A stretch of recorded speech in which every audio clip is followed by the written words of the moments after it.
Revue de presse avant de refermer cette édition. Coronavirus à la une des quotidiens. Les praticiens burkinabés entrent dans la danse, espérant une franche collaboration avec la médecine moderne pour venir à bout du Covid-19.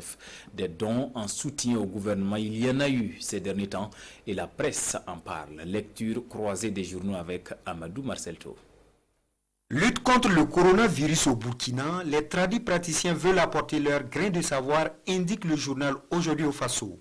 Si du côté des scientifiques, c'est la chloroquine qui est identifiée, les praticiens, eux, ils savent que cette maladie donne des difficultés respiratoires que eux, ils soignent depuis des années, relate le journal dans ses colonnes. Ils sont même persuadés qu'ils ont beaucoup à apporter dans cette lutte contre le mal. Toute chose qui devrait contribuer à diminuer le nombre de cas qui s'élève à 246 au 29 mars selon l'observateur Palga, quand on sait également que les taximens menacent de reprendre leurs activités malgré l'interdiction du trafic urbain, clame le journal Le Quotidien.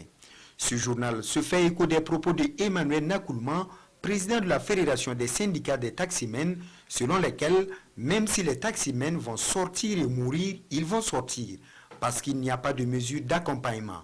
À la une du journal Le Pays, le député Alexandre Sankara prévient qu'il y aura un après-coronavirus avec à la clé une crise économique et sociale. Pour lui, on peut garder les niveaux d'imposition comme tels et jouer sur les prix des biens et services, relate le journal. 246 cas confirmés, 8 nouvelles guérisons et de nouveaux donateurs contre le Covid-19 mentionne le quotidien d'État citoyen qui fait savoir que la LONABé débloque 250 millions de francs CFA pour l'acquisition de matériel, d'équipements et de produits, soutient le journal de tous les Burkinabés. C'était là notre version de l'actualité de cette mi-journée. Merci de la fidélité à la RTB.